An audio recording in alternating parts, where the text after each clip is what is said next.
There we go. Let's get Facebook in here and we can start our annual fun time of the roundtable mock draft and everything going in here.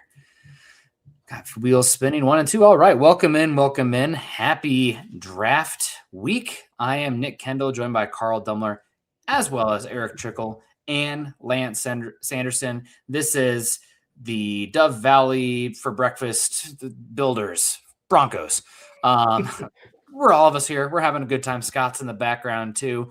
And Summit's here as well. It's Summit's birthday today. He turned 6. So happy birthday, Summit. He's had plenty of treats today. Don't worry about it. He got 2 pup cups at Starbucks, but that's not what you guys are here for. You're here for the draft content. Carl, I wasn't sure what I was going to be faced with on today's show, quite literally, from you, given our conversations last week with the beard. But happy to see it is still looking Jebediah strong.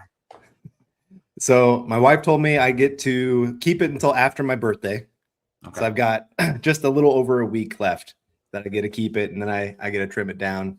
I went to my parents' house today, and my 2 aunts were there, and so I had my 2 aunts and my mom all making comments about this lovely beard and how it's out of control, and I need to do something to tame the beast. I say just let it keep going, man. You just disappear into the woods. Nobody will question it. Erick, good to see you at the PM on the clock here. I know that you're up at typically very, very early on your end of things. How you doing? We'll obviously touch base again Friday, but good to see you in a time period that doesn't require you to wake up as early. Yeah, I mean, and normally I've already been up for 12 hours at this point. 12 hours ago is when I'd wake up for you. On Monday and Fridays, but I'm doing good. It's been a good day. I'm excited for the draft. I'm excited for the Trickle Zone. So if you're not a member on YouTube, become a member for that. I have another episode tomorrow and then Thursday as well. And excited to do the roundtable mock as every single year that we've done since 2017, 2018, something like that. It's been a long time. So excited to get into it. It has been many, many years. Also many years hanging out here. Lance, good to see you. It's always a great time of year when we can cross paths on these shows. How you doing? The room always looks good. You definitely have, Erick's got obviously the Star Wars fandom going on here, but you definitely have the most Bronco-centric, and I have the somewhat minimalist, if the dog would stop being gross, design here behind me. That's doing good. Fortunately, I'm the one that's actually exhausted today, so I can be the one to throw that mantle out there. I wake up at 4:00 every single morning so I can go to work, but doing good. The room needs to be cleaned up a little bit more, but no, I'm just thankful that the wife allowed me to take one room in our house to actually turn it into an office, a Bronco-centric room, and she did good work. She did the majority of all the work in here. So I got to give a shout out to the wife, but no, doing good. Excited for the draft here up on Thursday and Friday specifically. But honestly, I'm ready for it to be over, quite honestly, with the amount of work that I've done for the last 2.5 or 3 weeks, just trying to cram as many players as I possibly can to get ready for this entire shindig. It's been a lot, but no. Excited to be here on a wonderful Tuesday evening, not a wonderful Friday evening. We'll see you guys Friday as well. But thanks for having us. Yeah, absolutely. Hopefully my dog isn't going to be squeaking that toy here. Otherwise, he's going to get kicked out on his birthday. How sad. Talking about parties here. MBLEX test prep. Great to see you. Happy Tuesday. We got Chase in here saying MHH assemble. Our guy, Michael Ronquillo, of course. Hope you're doing well down there in Tucson. Got our guy, Steven Bumgartner, coming in here saying, hey guys, go Bo Broncos. Todd is in the house too. And we got a comment here from Michael Ronquillo also, and we got Scott in the background, so I won't pull Scott on. But he says Atlanta Falcons tight end Kyle Pitts could be traded during the 2026 NFL draft. Not giving up a second-round pick for Kyle Pitts. That's an asking price for his services. Maybe you just have the second-round pick, Summit. Maybe you just have the second-round pick included, but maybe it's not 62. Maybe you're getting a little bit of value back. What do you think, Lance, as I kick the dog out? Well, honestly, I'd give up the second-round pick, to tell you the truth, to get a player of that caliber that you can line up in line. He's a quality enough blocker, even though there's still some work to do there from a player that has never been a high-quality blocker, but he at least shows the effort. There's some technical issues and whatnot, but to add that kind of a dynamic threat as a receiver, lining him up out wide, lining him up in the slot, you can get very creative with a player of his athletic skill set. I mean, there's no player you're going to get at number 62 that's going to be as good as Kyle Pitts is right now. So if that's all you have to give up is 62, I personally would be willing to do something like that to just bolster the room and actually create a dynamic threat from that position to pair with Jalen Waddle over the middle of the field. I mean, why not? Like, everyone wants Eli Stowers or Max Clare, or we can get later in the draft and go like a Tanner Koziel from Houston, not to get into like spoilers here, but like, if you want a big slot, a guy that can actually play that particular role and be, we all hate the term, but that joker role, that tight end mismatch over the middle of the field, Kyle Pitts is the best one. And if you only have to give up 62 to do it and then pay him a contract, why not? I think it's that asterisk there at the end that maybe changes the equation a bit, the contract as well. What's he looking for? Yeah. Obviously, we all know that, but that does change the perception of bringing him in. And I know a lot of people, Eric, I'll ask you, will be like, oh, why would you bring in Kyle Pitts? You have Evan Ingram. Does Evan Ingram factor for you at all in this equation? I mean, obviously, he didn't really give you the ROI you hoped for last season. And there's been some talk, you got Davis Webb calling plays now, another year in the system. But does Evan Ingram keep you from adding somebody like Kyle Pitts, or at least cause you to pause? I mean, it's something that you and I, we've talked about a lot on the morning shows. You don't let talent that you have keep you from adding better talent. Evan Ingram had a really terrible year last year. He's older. He didn't look like he was not even a shell of himself, really. And he's on the last year of his deal. I wouldn't do 62 for Kyle Pitts personally, but there's other tight ends out there that are kind of in that similar mold. Sam Laporta has been one that's been out there.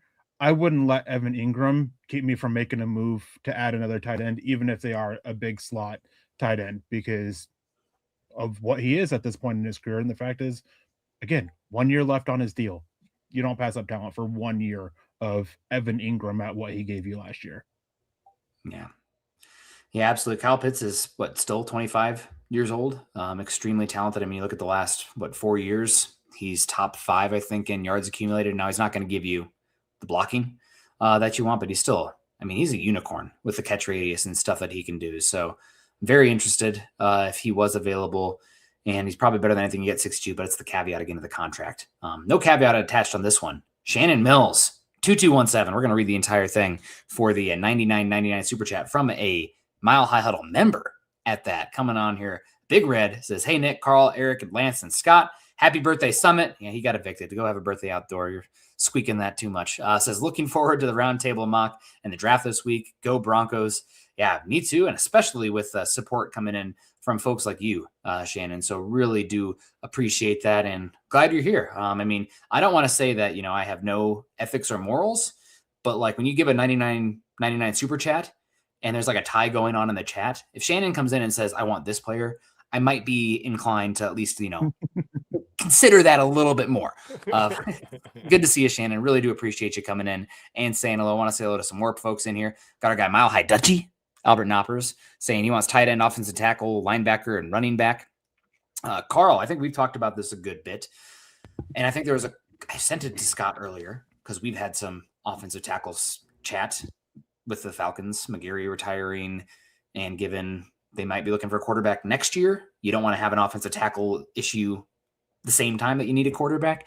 But I think Albert Breer, Scott, you can correct me if I'm wrong, said that we could expect maybe up to 6, 7 offensive tackles in the first round, and a lot of them coming off the board very early. And just what are your thoughts on offensive tackle? I know that a lot of people, get pretty upset about the Broncos not drafting a true offensive tackle since 2016. Asterisk, Dalton Reisner was a tackle, moved to guard, so the year after that. But what are your thoughts on offensive tackle? Well, first off, you saying 6, 7 and me having kids that are 11 and 9 years old, they're sorry. Don't even think of that. I know. It's just part of my life. I said it earlier today when my wife and I were talking about something, and my son goes, oh, but anyway, you're right. Offensive tackle, it's kind of like quarterback. There's those times where teams almost start talking themselves into a prospect that otherwise would not have that high. All of a sudden, Ty Simpson, having people go, oh man, he might be best quarterback in this draft. And I mean, that's some analysts, but I mean, there's talk of him end of round 1. I don't think he's kind of that level of talent, but because he's quarterback, he gets that bump. Kenny Pickett, baby. Offensive tackle is that same thing where all of a sudden you start going, hey, you know what? Yeah, he didn't look great in college, but in the NFL, we can coach him up, and all of a sudden he's going to become this great player. And so then you start getting some names in there that probably shouldn't be going that high, but because there's just such a limited number of good offensive tackles available, teams talk themselves into it. And there's a certain type. I mean, this is why most of the top offensive tackles in football are first round guys. Teams don't usually, if you're going to hit at a position, that's one that you really want to hit at in the first round. Mm-hmm. And I'm very thankful that the Broncos haven't been one of those teams to panic and be like, oh, we have to go do this. We have to go get this guy. Now, thankfully, having Garrett Bowles be at the level he is and play as long as he has, that's helped. And then, on the other side, it's worked out okay recently, thankfully, but it's always, it's stable. There's a good word for it. Yeah. And so it's been working out pretty good, but yes, you do have to start thinking about it. I don't know if it's picked in the second round, work on it, but at some point you would think the Broncos have to start looking at a guy that they can develop for a year. You'd think so. Bringing it back to Sean Payton's comment in the press conference last week, all the day I worked all weekend, so I know they all run together. I'm sure you guys feel the same. But Sean Payton talked about the flex ability as well. And I think you're talking, Broncos round 2, round 3, if they move around or something, you might have somebody who was listed as tackle and maybe tackle in a pinch, but I think probably the long-term vision is left guard, maybe some right tackle as well, but it's probably somebody, again, Payton talks specifically about that flex. And man, with all the information about the Broncos looking at, not the Broncos looking at, but how many offensive tackles can go in the first round, I'm curious what that line is for how many offensive linemen in the first round. If you guys think you have a beat on that number, you should probably go check out our friends over at Underdog. Oh, yeah, guys. Sorry. No, I forgot. I muted my mic just to make sure I didn't make any noises. But no, Underdog, guys, the NBA playoffs are finally here. I don't know if anybody's been watching the Nuggets. Unfortunately, they had kind of a rough game last night. But Underdog is the best place to get in on all the action. The Denver Nuggets are in the dance, and it's looking good. Not on Underdog yet? Then you're in luck because new customers score $50 in bonus entries when you play your first $5. Exactly. Playing on Underdog is so easy. Just pick whether players will go higher and lower on stats like points, rebounds. Heck, Rockies have been playing pretty good ball. Maybe you want to sprinkle a little on them. Get your picks right, and you could win up to 5,000 times your cash. Plus, there are new promos dropping every day in the app. Yeah, Underdog, it really is so much fun. Download the Underdog app today and sign up with promo code MHuddle to score $50 in bonus entries when you play your first $5. That's promo code MHuddle. Millions of fans have already won billions making picks on Underdog. Will you be next? Be 18 plus, 19 plus in Alabama and Nebraska, 19 plus in Colorado for some games, 21 plus in Arizona, Massachusetts, and Virginia, and present in a state where Underdog Fantasy operates. Terms apply. See assets.underdogfantasy.com/web/play and get terms _DFS_.html for details. Offer not valid in Maryland, Michigan, New Jersey, Ohio, and Pennsylvania. Concerned with your play? Call 1-800-GAMBLER or visit ncpgambling.org. In New York, call the 24/7 Hope line at 1-877-8-HOPE-NY or text HOPE-NY 467-369. Shout out to them. I do that all the time, Carl. Like squirrel. Oh man, where were we? Eric finished the read. Shoot. You're good. We got to say hello to E-Dude Music coming in. Hi, everyone. Good to see you. Hope you're doing well. Had Shiloh coming in saying, War Room. Appreciate you, Shiloh. Hope you're doing well. Hope that hammy's on the mend. Appreciate you always coming in and saying hello and supporting the show. Our guy, Paul, coming in. Paul, talk about OG. He says a roundtable of OGs. Paul's been with us for, a long time. We got Sue. Good to see you. One day closer to the draft. Yeah, I'm not expecting the Broncos to make a move on Thursday, but I'm still excited to see what comes of it. Wish me luck because the kid will be going down. I'll be alone. I'll be single dad, and the kid's room is right there, so I can't get too excited during the stream. But we'll be here hanging out. Roy Osborne, great to see you. Roy just did a polar plunge and got in the news for it as well. So I asked Roy for the clip. He hasn't yet. I think he's ducking me. Maybe that was a weird request. But congratulations to you, Roy, on all of that. I want to say hello to more folks coming in here. I got our guy, Keith. He's saying hi to everybody. Keith is Mr. Friendly. Says Broncos country. Great to see you, Keith. Appreciate you coming in. I'll kick this one to Lance here. Again, we're just going around the table. Sue Gibson asks, what is everyone's thoughts on possibly getting Devon Achane if they trade him. Personally, for me, I'm interested. Again, it's another one of those guys with a contract, but I think I saw Omar Kelly. He's been around with the Dolphins for a bit, but I think he mentioned like $11 million a year, for which I think that's a good deal considering what some of these guys are getting. Get that contract in before we see what Gibbs and Bijan get paid. If I was doing that, but I'm interested. I mean, gosh, you already gave up 30, 62. I mean, we're winning. We're trying to win now. Bring talent. What do the Dolphins want in return for Devon Achane? Like he's one of the better running backs in the NFL, despite the diminutive stature. I mean, he's explosive. He's good out of the backfield. Not the pass protector you need, but if you want to pair him with a guy like J.K. Dobbins, I mean, I'm completely interested. It just depends on what that cost is. And I know I said I was willing to give up 62 for Kyle Pitts, but I don't know that I would do that necessarily for a guy like Devon Achane, because and again, here comes the caveat of the contract. Like you've got a smaller player, a diminutive kind of more specified role in the offense. You've got a guy already kind of like that in RJ Harvey. So like, where does that balance come in? You just spent a second round pick on Harvey before, and then gave J.K. Dobbins $8 million. If you're going to give Devon Achane another $11 million, $12 million, $13, something like that over the top of that, like that just seems to me like too much of an investment in the running back room, given what you've already done there. I love him. He would be an amazing player to add to this Broncos offense alongside Jalen Waddle, just to rob the Miami Dolphins. Shout out to my father-in-law, Tony, who's a Dolphins fan. But I don't think that's a feasible option. As much as I would enjoy it, I probably don't think that that's going to be something that we see over the course of the next, 5 days or so. Yeah, it would be interesting.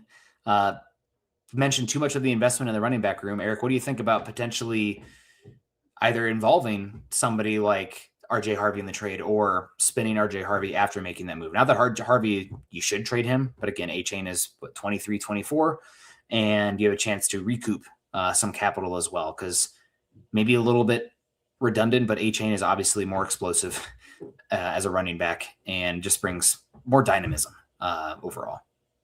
Yeah, even on the rookie contract, it would actually be a loss for the Broncos financially to move on RJ Harvey, as well as, after 1 year where he gave you 12 touchdowns, you're not recouping that 60th overall pick value that you get used on him. So I don't think Denver would be on Achane because of Harvey. I know I said, talking about Pitts, that, Ingram shouldn't keep it from adding talent.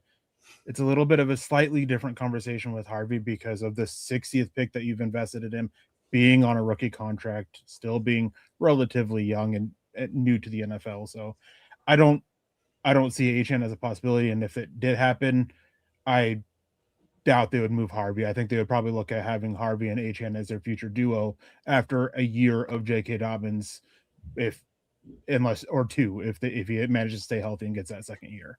But can we get to 1 year for Dobbins? And I was going to say, and the last thing was like, with that contract with Dobbins, like that also makes it a little questionable that they'll go in and bring in another running back. And I've seen a lot of people talk about Breece Hall. It's the same thing with Hall as it is with Achane. I just want talent. I hear you. But I mean, heck, I'd be greedy. Keep all three and do the Joker snapping the pool cue over his knee. We're having tryouts. Like, you want the snaps? Go get them. Stay healthy. Phil McLaughlin with a super chat. Thank you so much, Phil. He says, good evening, Nick, Carl, Eric, and Lance. I love everybody spelling Eric's name right, too. So we know we got the right crew in here. And Deacon Scott, of course. Happy birthday, Summit.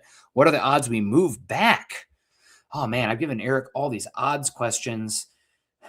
Carl, I'll kick it to you. We do want to get into the simulator here quickly, but I think it's not likely for this team. They're going for it right now. I think way more likely to move up where they're at right now. I mean, our team's even trying to move up. Like, what are you even getting for that type of move too? So I'm going to say not likely. I'm with you. I think right now the Broncos only have a few real roster spots that you would look at and say, hey, these are open. These are what could be filled with the rookies. And so if you're trading back, it better be for 2027 kind of picks. And it probably wouldn't be too far because your very first pick being at 62, that's pretty far down. Most don't like that. And the idea of Sean Payton being in that war room all through Thursday, through most of Friday before the Broncos make their first pick, that man is going to be burning a trail, walking circles in that war room, just going, our guys are coming off. And I know I've seen some people say in the chat that they talked about they have 6 names. Or 7 names. 3 or 7 names. if let's say 3 or 4 of them are off the board and we're 10 picks away from the Broncos, there might be Sean Payton going, get up there, go get him, go get our guy. And at that point, I'm okay with it. I mean, if you're not giving up future trading our pick 62 and our 2027 second round pick to get up, I could be okay with it. If it's our second and one of our fourth round picks, yeah, go for it. I mean, it's worth it at that point if you're getting the guy you want. Yeah, I mean, the key is to be knocking on the door year after year. Now, if you don't have one of the top, no doubt, like 3 to 5 quarterbacks, then that's hard to do. But you want to be able to balance consistency long term, and as well as going for it in that window where we have that rookie cost control. And I think this is a team after the Waddle trade. You've already pushed your chips in a bit. You've already put in most of your pot for this season, if you will, and going all in at that point on this season. Not talking 2027, 2028 class or 2029, which becomes available as soon as the first pick goes in, I think, is the rule. But giving up 62 is whatever to me at that point. So Lance, you had something? Yeah, I think that it's more likely that the Broncos actually try to move up into the third round. Like, quite honestly, based on what George Payton was saying the other day, like they're valuing those picks, those players that they're looking at from 45 to 75, I think is what he said. So like they've got that pick number 62 as I hit my microphone, but you've got those 2 picks in the 4th round. You got the 5th round pick, 3 7th round picks. You can maybe utilize a package in that and maybe even a player or two, whether it's Riley Moss, Troy Franklin, something like that, to kind of thin out the cornerback room. You've already got Jahdae Barron, who took with the 20th overall pick this last season. You bring in Jalen Waddle. You still have Marvin Mims. Like there's a handful of different options here. And I think that the Broncos are going to try to utilize either a couple of picks or a player to get into the top, I would say 80, somewhere around in there, to get another pick in that area of this draft that they covet. Yeah, that's a great point, Lance. They did mention having 6 players they were looking at pick 62. Maybe exactly. One of those guys is still there at 78, and you would have loved him at 62, and he's still there. Kind of like what we saw with Riley Moss when they went up and got him 2 drafts ago. So, and Michael, near and dear to my heart, he says trenches, trenches, trenches. If there's a tie goes to the big guy. At the end of the day, this is football. This is NFL football. We're not out here playing Big 12, Pac-12, whatever's going on. Sorry for the Big 12 fans out there. There's some big guys in the Big 12 too, but this is NFL football. Eric, any thoughts about what Lance said about Denver maybe being aggressive, not with that second pick, but with their 2 4th round picks, as well as you've said 90% chance one of Moss or McMillan are traded. High odds. So what are your thoughts? Yeah, I mean, it's been well reported that they're actively shopping those guys and willing to trade one of them. So maybe it is a combination of one of those players and a pick for to move up. Maybe it's a combination thing of that player for picks and then combining those picks to move up. So they have their options available to them. They have plenty of ways they can do. I think that there's a better chance they move down at 62 than you or Carl do. Okay, cool. Simply, not for multiple reasons. One of them is, if you have 6 players there, not one of them's there, then you're probably going to move back. Or if there's all 6 of them are there, do you force that pick? Do you move back, 5 or so spots, try to get a little bit extra if the team wants to? Of course, it takes 2 to tango. And the question is, what are teams willing to give up to trade? They really seem to want to hold on to that early 2027 capital in the first 4 rounds of next year. So we'll see. But yeah, they have all options on the table. I was asked by somebody, like, what do I think the odds are of the Broncos moving back, trading up, and trading a player? And I think it's pretty good. I wouldn't be surprised at all if the Broncos, do all 4 types of trades that they could. There's just been a lot of smoke out there, and we'll have to wait and see. Obviously, a lot of variables in play for any of it to happen, but there's enough smoke to be worth paying attention to for, moving up, moving down, trading a player, and even trading for a player. Thanks for saying all 4 types. Can they trade back and get better future capital? Because that's the Nick Kendall thumbs up no matter what type of move. To trade that 4th round pick this year for a 3rd next year. God bless. Patriots helped build a dynasty with that. I know, Eric. Was anybody going to want to give up 2027 top 100 picks? Probably not. At least not for that kind of move. but you never know. A few more hellos in here before we get this going. R. Butler says hello to the MHH fam. I said hello. I clicked on a few in here. Sky Pill coming in here did say hello. A few, there was a few more I wanted to say hello to up here, but appreciate you all. Kenny coming in. Good evening. Broncos were to trade up round 2. Would you better trade multiple picks, or would you rather a player like Franklin with less picks? Both available here. I think I'd probably, Carl, you can jump in here. We got to get on this, but I think I'd rather trade the picks given how far they are. I think Franklin, I wouldn't give up more than I would want like pick 75 back or pick 70 back in value. So like packaging them up to move up in the second, you'd have to get up pretty high. I think I'd rather use the picks. Yeah. I look at what the Broncos got last year in a trade for their wide receiver and getting a high 4th round pick, and Troy Franklin outplayed what we saw. So I think, like you said, if you're not getting late 3rd, early 4th round value for him, then it's not worth the trade. I'm still trying to figure out what's going to be his role on this team, since he's not much of a special teams kind of guy. But at the same time, there's still a lot of talent there. And so I think Broncos should be willing to hold on. Same thing with Riley Moss. You're not giving him away for peanuts just because your cornerback room is crowded. Yeah. I mean, you can get yourself a nice comp pick in 2028 by him going and signing somewhere else, and you can get a really good year this year. So that's where I would be at this point. All righty. Well, I have no idea what I just clicked there, boys. So since you asked me to run one that I've never done before, but hopefully we can.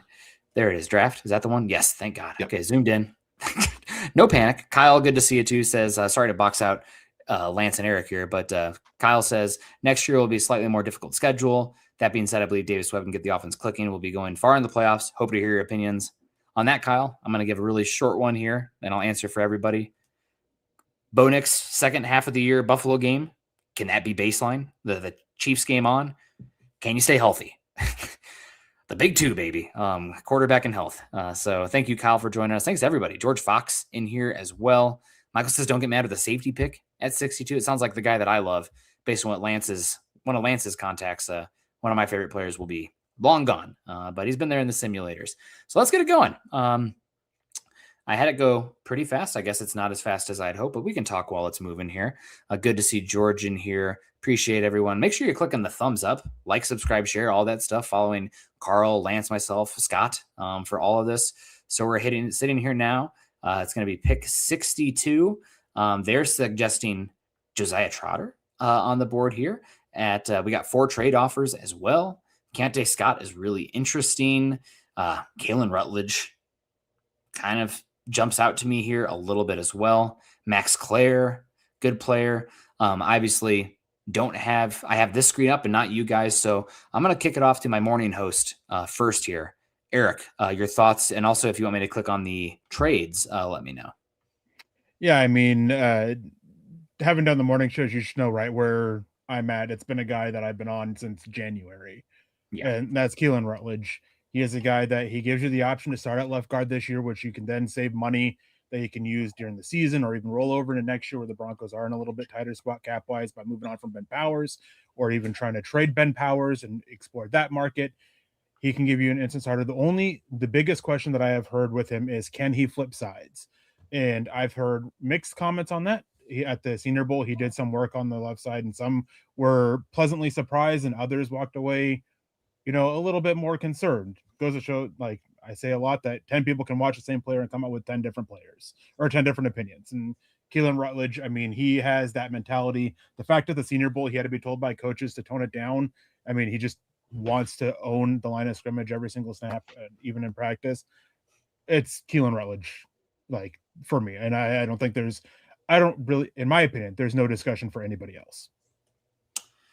Yeah, absolutely. I mean, gosh, really interesting. If you did trade Moss or McMillan, Keontae Scott is so good in the slot, but I think Rutledge is the one who sticks out. Claire also, I know some people love Kyle Lewis. I mean, gosh, Louis Riddick is continuously compared him to Derek Brooks. Like, holy cow, like you're planting your flag on a dude when you say that. Carl, let's kick it to you now. And there were, just real quick, the trade offers here. Dallas wants to give us 92 in a future pick. We got LA Rams 93 in a future. So I think this percentage is, I don't know. It's popped up something. It's value. value I of was the gonna say, trade. these ones are not so good. Eagles move back a little bit, 4 spots to get future picks to, and then 62 to 76. So these two ones are way better. We could do it. We talked about Denver not likely trading back. And also, oh God, there's the 2 safeties right there. 2 of them that we would have loved. Maybe a slight trade up there. There's Stowers as well. So maybe we would have made a slight trade up. But right now, just kind of reading through the trades, and some of those guys maybe could have traded up for. We never really do that because the way the board falls. But what are you thinking right now, Eric? Or excuse me, Carl? I'm with Eric on this one. I mean, I think it is a pretty easy pick. I do like Trotter there at the linebacker spot. I think if you're looking for Singleton's future replacement, and I really do like guys that come from NFL bloodlines. They just understand what it means to be a professional player. It seems like more times than not, and hard worker, just seems to read plays well. Now, yes, he's not the greatest coverage guy, and I know a lot of people will push back against that. Like, we got to get a linebacker that can actually cover a tight end. It's hard to find a guy that can do everything. There's just only about 3 or 4 of them in the entire NFL that you can actually trust to do both. And so, I mean, I do think it would be a decent pick for the Broncos, but I do think offensive guard, it's a huge need next year for sure. But I think you can even plug Rutledge in this year and be very excited about what he could bring to this offense. I mean, there's talk of him going end of round 1 right now. And to get him here at 62, that's huge value for the Broncos. Yeah, man. I definitely think we're leaning Rutledge. Also, stick to my word. Earlier, Shannon said, I agree, Rutledge, and she gave a bleep a 99.99 super chat. So that's where we're leaning. But the trades are also enticing. Lance, what do you think right now?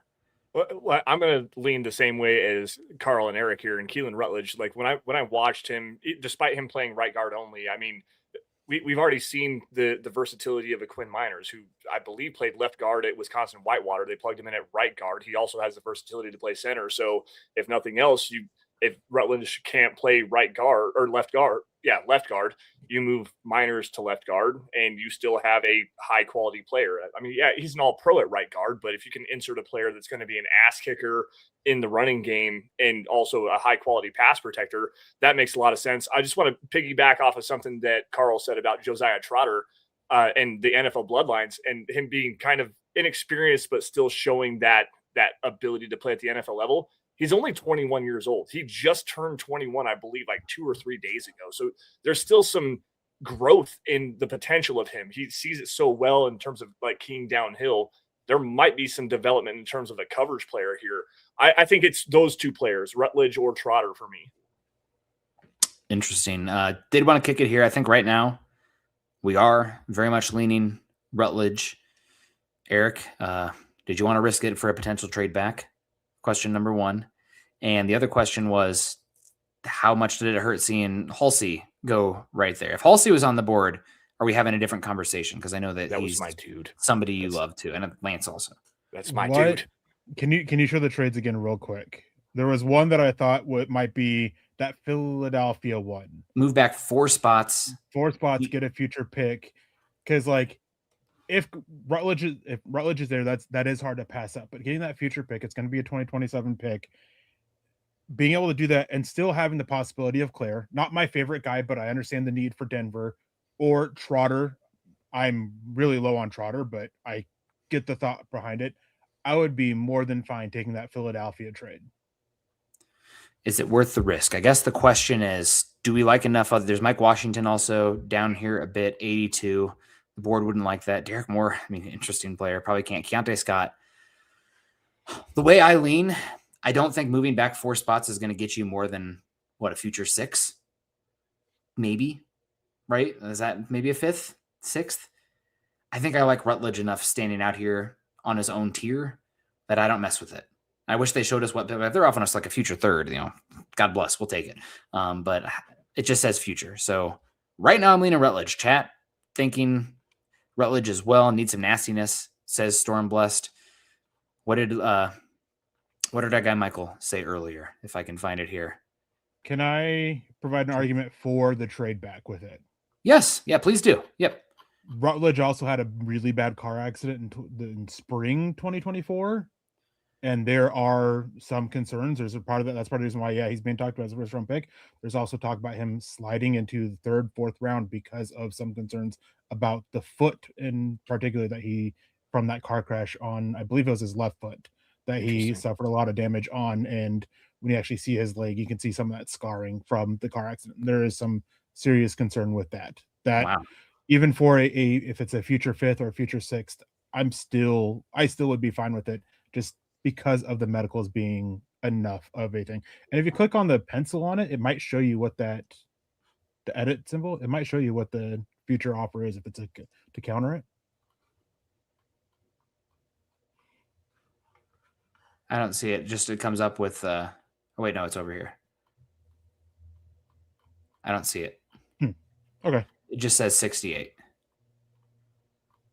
All right. I wasn't sure, so I thought it might. All right. Well, I'm going to kick it back to Lance here. So you're your Friday host. We risking it? We trading back 4 spots. Do we like Rutledge enough? The versatility you talked about, it, the nastiness, get a little bit extra capital. Still other guys we like here, or do we just take the offensive lineman? One other argument I'm going to put in here is traits. Sean Payton and George Payton talked about how they want a draft player with traits, and Keelan Rutledge shows those traits in terms of being a dominant kick-ass run blocker. Right. They're offering a third in 2027. A third in 2027? Okay, well, let's take the trade then. Just a tradesy player, a mover, that physicality that he brings, the things that you don't teach, like the want to, the desire to be a quality offensive lineman, a player that's going to be a great leader in your locker room. I mean, that to me is where I would lean. Like it matches everything with what the Broncos need, not only now, but in the future. And it just continues to bolster this offensive line in the best way possible. Like Rutledge to me is the easy answer here. And he's still available. Top guy on the board. We got a future third, so Denver can be pretty aggressive in 2027 or now. I mean, because you're getting the JFM trade in your pocket. They've mentioned it a few times where they obviously understand what they have, but I think we just move on with Rutledge here, right? Like we talked about it a lot. Max Clare is also interesting still. There's exclamation point 1, maybe, I can't tell. My eyes are going. I'm old, but we'll go Rutledge here, and we moved back. We didn't add any more picks this year, so it still should be pretty similar, same. Added a versatile offensive lineman and another top 100 pick next year. God, that makes me excited, Eric. I don't need to go on too much. I'm getting hot and heavy here. So we're sitting here at pick 108. We got 108. We got 2 picks here, really close succession, 108 and 111. I'm going to kick it to Carl on this first one. Brandon Thompson, one of the most explosive wide receivers, not a great route runner, but I mean, speed kills. Oscar Delp, if the medicals are good, I mean, God, I love the blocker. Trey Zune can play across line. We just took offensive line. Oh, what's going on? Somebody making some noise. Okay. But we also got Caleb Proctor is very interesting. Sam Roush, an awesome tight end. Benny, I think, has an injury question, but an interesting player. Eli Raridan. I mean, this is a pretty good tight end area here, Eric. And they crossed off IOL for us since we already took one. So God bless them. What are you thinking here, Carl? I think 4th round is kind of the sweet spot for a tight end with either of the picks. I don't care which one it is. And I mean, if we wanted to wait and say, hey, one of those guys is still going to be there, obviously at 111, I could definitely be okay with it. I'd probably lean towards Raridan just because I really love his blocking. I like Roush as well for that kind of department. Delp, I'm just so torn on him. Yeah. He looks like he could be a future star at tight end, depending on how you look at him. But just what he's shown, it's so up and down in his college career. And then there's just some questions about just some decision making that I have some questions about. I know running back is obviously still a need to get that third running back in the room and feel good about that. Saw a few names, of course. Linebackers still out there. Defensive line. I think I saw somebody's name. I can't remember which one that I like. Proctor. I mean, he would be a good choice for the Broncos here as well. But I would probably lean towards Roush for this pick. I will say, Carl, I like Roush. I like Reardon. I like Borkerker still available. We have a pick 4 later, 3 later. Is there somebody at a different position that we like that then we still think there's going to be a tight end that we like at the next spot? Or is there a tight end that separates himself here? What do you think, Lance? What's the running back room look like right now? The running back room, Katron Allen, Claiborne, man, they're high on him. Singleton, Seth McGowan, Kaylon Black, like him a lot. Le'Veon Moss, I mean, Adam Randall. It fell off so quickly. That's unfortunate. I mean, it's going to fall off regardless because there's not a lot of names. You got Emmett Johnson there. I mean, gosh, there's Jonah Coleman. I guess those are 2 guys, and we did that trade back. Maybe you see Jonah start slipping there, and maybe you make that move up in reality, but we're removing the simulator a little fast. Would you have moved up for a running back, Eric? Yeah, I probably would have tried to get up for Jonah Coleman with what they have. I probably would have done that. Looked into seeing what it would take to get there. Okay, back to Lance. I just wanted to ask you real quick if you know, Jonah, that was kind of, you have those 2 picks together. Maybe you package your earlier 4 and your 5th and see how high you can go. Or a future pick. I mean, you just banked a 3rd, so God bless. I love that. Sorry, Lance. Go ahead. No, you're good. I'm with Eric here. Jonah Coleman, Emmett Johnson, one of those 2 guys would really add some dynamic ability here. Coleman more is like that. You don't want your running backs to be like the straight home run hitters. You need them to be like super consistent, more or less. Is like you need 3 yards, 4 yards every single time he touches the football, and Jonah Coleman just does that. So does Emmett Johnson. So like their ability to just be consistent guys between the tackles, that would help a lot in this running back room. I like Roush here a lot. What's the safety room look like if you could? Just quickly. Yeah, of course. No problem. If I can get over there. Is that the safety? Nope. How do I get over there, Carl? I think you zoomed in. I zoomed in too far, so it's not going to help me with the... Okay, cool. Kilgore, Payne, Taff, Fitzgerald, you got the combination there. I mean, it kind of... These are later. Payne would be interesting a little bit later. I think that we go Roush here. Raritan would make a lot of sense as well. And then see how the board falls. I know we got a pick here in just a couple minutes here. I also like Caleb Proctor, just not necessarily with Savion Jones on the roster. It's like you're almost going to give up on a player you just took it with a 3rd round pick that you traded up for last year. So Raritan, Roush, I'm fine with either one of those guys at tight end right now. Eric, do you have any thoughts? We have a number of tight ends that we like. Is there somebody that sticks out? We had this exact same conversation Monday morning, and we went with Takario Davis first because there was a number of tight ends that we still liked. Yeah, I mean, I'm a big Takario Davis fan, especially for what Denver does. He's a cover 3 prototype, and whether you trade Moss and McMillan or not, they're both on 1-year deals, and it's unlikely you're able to keep both of them. And seems very unlikely you're going to keep even one of them because just the way the finances are, and with the ownership having Bo Nix's contract buying 40% of the Rockies, they may not have the funds to really put in there and work the contracts around. I would also be fine going with Eli Raritan. I like Sam Roush, but the lack of a catch radius isn't something that can be improved because he just got such short arms, and then drops are such an issue. Only projected drafted tight end that has a worse drop rate than he does is Michael Trigg.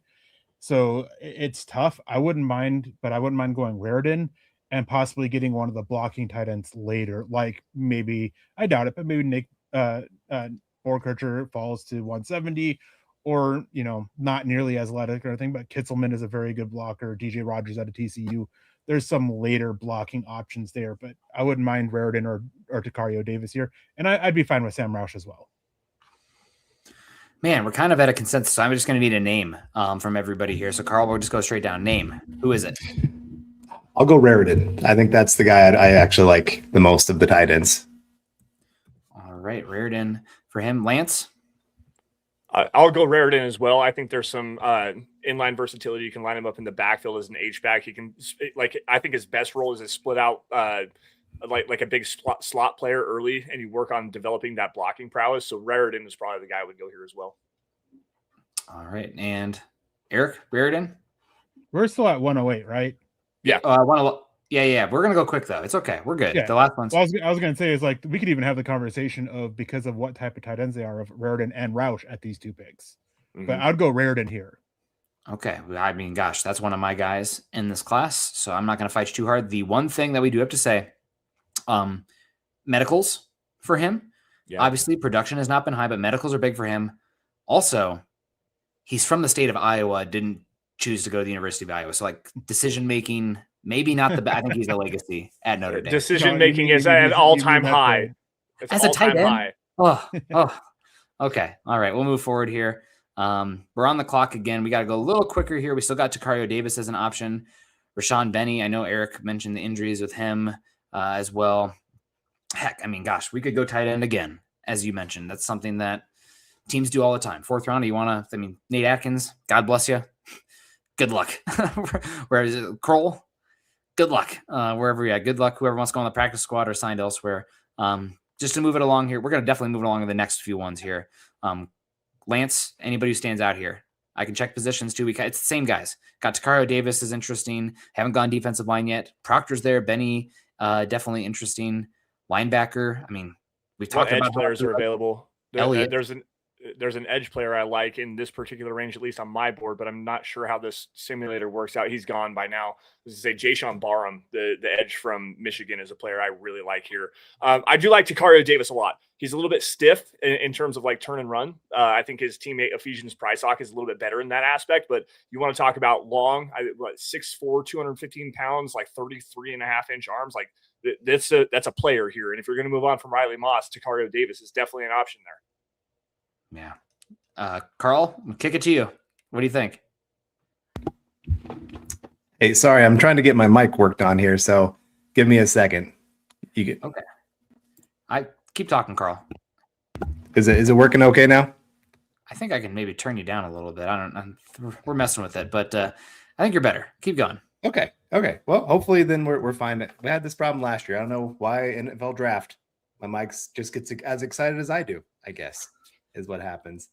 And so sorry, I like I said, I liked Caleb Proctor for the defensive line. There was a couple linebackers that I wouldn't have minded here at this pick either. A little bit early for a couple of them. Yeah. So I think we could probably wait till 5th round for that position.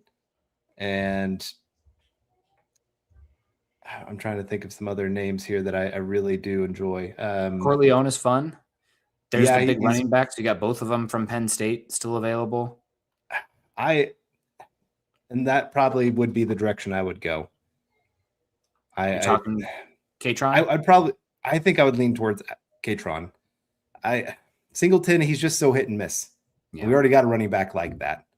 Now he's got the higher ceiling because of the athleticism, but Katron Allen just being that good all-around third running back for us and a guy that can help in red zone situations, goal line situations, I would probably lean towards him. All right, Eric, you're pondering. You look like very, very pensive right now, off in the distance. What are you thinking? Where are you leaning? Is it Takario Davis? No, I mean, I said it. I would have that conversation about Sam Roush here. He is the better inline blocking tight end for you, even though he has those questions about his length. And I see a lot of people talking about Delp in the chat with the medical issues with him that have just been growing. I'm not looking his way. Like he can be great, but there's just so much going around negatively about the medicals. I would go with Sam Roush. I would double up on tight end because it was the weakest tight end room in the NFL last year, and it didn't get any better. And like you have a guy on the final year of your deal. You have Adam Troutman, who stinks on an expensive deal. Then you have Lucas Kroll, Nate Atkins, and maybe Caleb Lohner. Like I'd double up on tight ends. I'd go Sam Roush. All right. I'm leaning Sam Roush too here. The athlete, they're different players. I don't love Reardon. He's got some real, like the profile. And I think the blocking potential is higher than Roush's inline, but he's not quite there where Roush, again, the length is a problem, but playing like Brendan Strange. I mean, when you're using him as a weapon like that with the athleticism, I'm fine with it. And double dipping at tight end. Did the Broncos, any Broncos historians in the chat, did the Broncos double dip when they took Virgil Green and Julius Thomas? Was that in the same class too? Yep. Yes, it was. Yep. Yeah. Signs. Let's copy history here with these two. Go ahead, Carl. I was gonna say they've done it with wide receiver too, Jerry Jeudy and then Hamler, sorry. And that was 1st and 2nd round pick in that draft. So taking 2 tight ends in the 4th round when you feel good about them.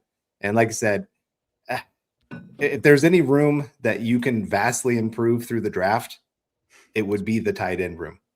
And even with 4th round pick kind of guys, because that's how bad they were last year with those players. So I would love to see that kind of competition where it's, hey, 2 rookies coming in, veterans, you got to earn it to make this roster this year. And even Troutman, hey, you could move down this depth chart very quickly if these 2 rookies figure something out. Yeah, you're right. You're right. So we're on the board here again. We've taken, after a trade down, Kalen Rutledge, and then we took 2 tight ends, round 4, going to Eli Raridan out of Notre Dame and Sam Roush out of Stanford. Lance, is it time that we look at defense, or are we still thinking offense here? Running backs, obviously, on the board. We like Black. What do we think? I got my guy right here, Kalon Black out of Indiana. You want to talk about, again, like bringing another consistent player in terms of just being consistently able to get 3 or 4 or 5 yards in between the tackles. What are the running backs you got here? You still got Price Stock as well. You still got Price Stocks here as well. Sorry, I clicked all the defense spots because I'm starting to get a little twitchy with the lack of defense. Jamari Taylor is interesting as an explosive player to add to this room. I don't think that necessarily you want to do that right here, but Kalon Black is probably where I go. Click on all really fast. Let me just get a look at the board and see. This is why I didn't want to tight end. Yeah, I was going to say this is why I didn't necessarily want to go with Roush at that particular point, because my guy Nate Borkercher is right there available. I mean, I think he's a better player than Roush, quite honestly, because I've been pounding this table on this particular opinion with Erick for a while now. Just because you didn't see him be used as an accentuated an accentuated receiving tight end in that offense doesn't mean that he can't do that. It's one of the biggest fatal flaws that you'll have as a scout is to not say, well, I didn't see him do it. That means he can't. No, just because he hasn't done it doesn't mean that he can't. That's the biggest thing here. And I think that with the athleticism that Borkercher brings and also the physicality he brings as a blocker, the versatility he brings out of the backfield as well, like I would much rather sit just a little bit and then go Borkercher a little bit later. It's fine, though. We're here. So tight end off the – I mean, it's all tight ends here. That's crazy, right? But there's still good players available. So running back, interior defensive line would be interesting to take a look at as well. Landon Robinson from Navy. This might be a little rich for him, especially because super athlete Jordan Vandenberg. Jordan Vandenberg. Yep. What about linebacker? I haven't seen Red Murdoch, but I've heard a lot that there's a lot of people that really like him a lot. Bishop Fitzgerald, no. Wisniewski would be interesting here for the safety room. I think I'm going to stick with my guy here in Kalon Black, just because at the running back position, you need to add another body there. And I think that he accentuates what you already have well with J.K. Dobbins and R.J. Harvey. Get you another guy that can play with between the tackles. That would be the way that I would go here. Yeah. Carl, any thoughts? We're going to start to pick up the pace here. We got some 7th rounders to go with. That typically goes a little faster. But I hear hopefully you don't hear the kid screaming in the background. He doesn't want to go to bed. He wants to keep listening to Dad talk about the draft. Red Murdoch is very tempting here. I mean, we are talking about he had himself a heck of a season this last year. Now I get it's Buffalo, but at the same time, if there's a position Buffalo knows how to produce, seems like linebacker, edge seems to come out pretty well for them. And so he would be one I'd definitely consider at this point. Kalon Black, I do like him for the running back room as a pretty good all-around guy. I like Moss, but more 7th round pick if he's still there. He's kind of a little fan favorite of mine to go for the running back room. Defensive line would definitely be intriguing as kind of a projection guy that you can build up, and there's a couple of nice athletic guys. But I guess just a guy that I think could actually make an impact on the team this year, probably Black. All right. Erick, I remember us talking during the Senior Bowl, liked Black a good bit. Like Whittingham, I think also Oregon. Kind of another guy can be grinder, probably 7th round. And then Mike Washington was the other one, and he rocketed up, obviously. But do you like Black too? I mean, I know it's all offense, which hurts me. But he's somebody who can come in and eat carries, and I think run hard. Yeah, I wanted to push for Ephesians Prysock, get that developmental corner in here. We've gone 3 consecutive picks on offense, and tight ends. It's still there, but I wouldn't be surprised if we get that run on tight ends in the 4th round in the actual draft. Red Murdoch. I missed the Prysock. Sorry, Eric, I missed that Price Hawk would available. I would go Price Hawk over Black here. Like, quite honestly, I would go Price Hawk way over Black here. I didn't think about that. My bad. They love masses also. I haven't watched. Yeah, I'm not a big fan of masses, not for what Denver runs. In particular, if it was still kind of that Fangio-esque defensive scheme coverage scheme, I'd be more for it. Price Hawk would be it, but we can go Black because that's. Let's do that. Lance just changed his pick, and that's 2, and I'm fine with it. And also, Shannon gave the 99.99 super chat. She wants Price Hawk, so I can be boss. He has one of the best names to say in this draft, so he'd be like number 1 overall pick in the name draft, right? All right, we're moving and grooving. Shout out to my wife who's putting down a screaming kid. I have no idea what's going on in the room next door, and I'm going to pretend I don't hear it. Shout out to you, babe. Love you so much. We got Kamara coming in here. We got some quarterbacks, Taylor Green as well. I mean, everything's on the table. Hutchins didn't do what we'd hoped. Honestly, the 2 that stick out here for me, and we'll go to Carl quick, but Aaron Anderson, wide receiver, and then Bryson Eason also makes some sense here. A penetrating defensive tackle, and then also Jimmy Rolder from Michigan, another one who sticks out. We haven't gone running back, Adam Randall, but I think I'm leaning defense here. Jimmy Rolder, Bryson Eason, or wide receiver, 7th round, whatever, Aaron Anderson. He's tiny. So, I mean, I guess you got to factor that in a little bit, but at this point, it's 7th round. If you can get yourself an athlete and hope that they can develop into something, it's fine. I'd probably lean toward Eason at this point. Like I said, just helping that defensive line, getting another body in there, just throw as many players as you can and just hope that a couple of them work out. Just because that room's starting to get expensive, you're going to have a couple younger guys stepping up here soon. So I'd probably lean that way. All right. What do you think, Eric? Can you go to defensive line specifically real quick? You got your guy from Illinois that you like. Yeah, so my 3 choices for the next 3 picks that we'd be looking at would be James Thompson Jr. out of Illinois, Adam Randall, and then I forgot. I just forgot the name. It was just there. Scroll down just a little bit. It was Jimmy Rolder. Jimmy Rolder was the other one. I like Rolder. Those would be my 3. Adam Randall, Jimmy Rolder, and then James Thompson. All right, Lance, what do you think? Jimmy Rolder all day. I loved watching that Michigan tape with him, Jayshon Barham, Derek Moore, Rayshon Benny, Jimmy Rolder. Watching all 4 of those guys in the way that they worked in the front 7 together was just so much fun, man. And Rolder, I think that despite being a 1-year starter, he's got starting upside. I think that he could be, if he puts on a little bit more weight, he could be an actual NFL starter in terms of coverage player. He can come downhill. Like, I love that kid a lot. If you want to take a bet on athleticism, Uar Bernard, the guy who I was just about to say that too. He's there. What team position? Defensive line. No team, no position. He's a little bit below James Thompson. Oh, this is the Nigerian guy. What if I just took Caden Weechin and Aaron Graves here, and then kicked you all out of the chat? I would fly to Denver. Played the Iowa fight song. I wouldn't mind Weechin if you didn't already have Marvin Mims, but I'm cool with that. Yeah, I mean, are they going to pay Mims after Waddle? I don't know. Adam Randall's still available. I think we should take Adam Randall for one of them. Yeah. Just get another running back in the room, and then we're sitting here again.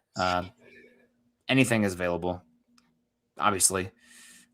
We haven't taken a quarterback yet. It's always interesting. Grums, we could add more edge. I'm always looking at special teams this far down as well, or just, Ooh, I got one for you. J. Michael Sturdivant, the wide receiver out of Florida. You want to talk about another straight line speed guy, but I think he's a little bit bigger of a body too. It's been a minute since I watched Florida tape, but straight line speed guy, you want to add another player in that kind of mold, especially if you're going to move on from Troy Franklin here soon. I mean, why not? Like, just add more speed to that room. That would work for me. Definitely interesting in all of that. Gosh. This is going to be a practice squad guy, more likely than not. So is there a player that, and especially these having back-to-back picks, maybe you're taking people that you don't already have deals in place with. So it might not be, you might have an undrafted free agent you like more that you aren't going to get unless you draft them. So again, Erick, I'll kick it over to you. I know that you and Lance do the deepest work on this team. Lance tossed out a guy. Do you have somebody as well, or do you want to agree with Lance? I want to go Uar Bernard, and part of that reason is because last year the Denver Broncos, they took Kelberman with 57 snaps played of college football. Why not take a guy who, as a freak athlete, similar to Kelberman, who was considered a freak athlete, and do the same thing and just try to bet on him developing? I mean, he is a guy that a lot of people are saying he's going to be very coveted as an undrafted free agent, may not be able to land him. So make him Mr. Irrelevant, secure him, get him in town, and see what your defensive line coaches can do, who have done a pretty dang good job of developing defensive linemen over the last few years. Well, and to piggyback off of that, Erick, when he was going through the international players program, the defensive line coach that he was training with when he was like training for that combine event essentially said that he'd been working with him for like 3 weeks, and the improvement that he showed just in that 3 weeks of training was like he's easily coachable, he's easily like developable. Bet on the traits, man. He's 6'4", 306 or 310 pounds, something like that. Has a 43.5-inch vertical, and I think ran a 4.68 40. Like, if you want to bet on traits, bet on tools like athleticism. That's a guy that you want to do that with the Mr. Irrelevant pick. So we go Bernard. You can see the draft up there. Albert, I think, came in late, but we had like a 5-minute, 7-minute conversation about offensive tackle and why it's kind of hard to bet on it picking 62. I mean, if you look at the Pro Bowl offensive tackles the last 10 years, how many were not top 25 picks? I think it has the highest rate of first-round pick leading Pro Bowl or like the top contracts as well. We talked about it on Monday morning, Erick. It's one of the easiest scoutable positions because there's such specific traits and athleticism threshold, and the guys who have them get gobbled up very fast. It's not like linebacker, safety, tight end, where it's like a lot of these guys have this body type in the world and, you know, can move good and not be good football players. So I'm with you, Albert. I'd love an offensive tackle, especially because Lynchy's getting up there, Bowles is getting up there. But is an offensive tackle with Mr. Irrelevant or the pick before doing anything for you here, especially he's competing with, you know, Crumb at that point, which, you know, fine, but not going to be pigeonholed on a position. So there we go, guys. We traded down. We got a future third, getting Kalen Rutledge. Then we take back-to-back tight ends in the 4th round. Like them both. Eli Raridan, Notre Dame, Sam Roush, Stanford, getting those non-Ivy League schools there for those guys. Two great programs. Then we got Prysock, cornerback out of Washington, coming here, getting a little bit more depth. Don't worry, guys. We waited until the 5th round. You don't got to get upset. The 7th round, Jimmy Rolder, Michigan linebacker. Then the last 2 picks of the entire draft, Adam Randall, C+, and Uar Bernard from Nigeria. Defensive tackle. We'll see you in 2 years, buddy. Put you in the tank and let you ferment and grow.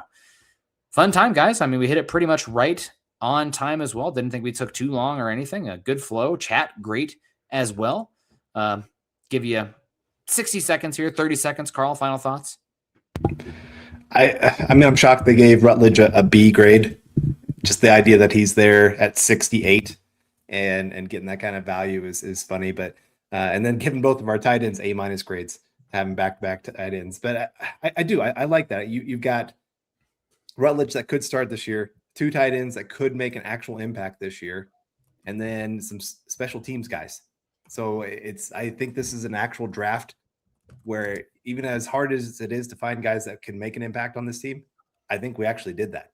Where 2026, they're going to not be huge impact guys, Rutledge maybe, but at least do something for this team, not just be store them for a year, hope that they grow kind of thing.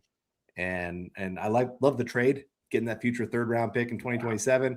That is huge to add to this team. And so, yeah, I like it overall. I really do think we did a great job.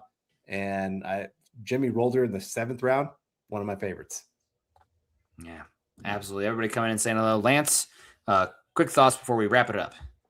Well, I mentioned this earlier, talking about Keelan Rutledge and how the Broncos and Sean Payton, George Payton in their pre-draft interview saying they want to bet on traits. They want to bet on players that have athletic traits. And like, that's kind of how they want to continue to build out this team.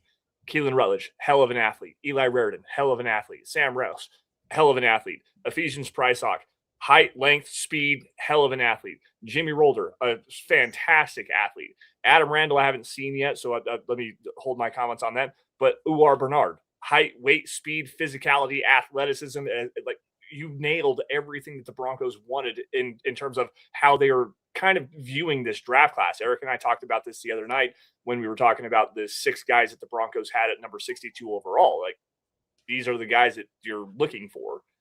Every single one of these picks makes sense, especially given that they don't have to be impact players, even though they can be. The tight ends, I think they can be. I think Price Hawk can be, depending on what you do with Riley Moss on the outside, what you do with Jahdae Barron.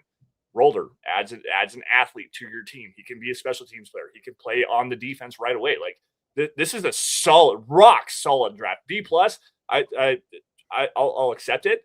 I think it's a little bit better than that, but in terms of nailing down what the Broncos have said they wanted to do in this draft class, I think we pretty much nailed it, guys. I like it a lot. Eric, final thoughts? Yeah, Let's get so on I out got here. I gotta get going, so I'm gonna say my farewells as well here at the end of this.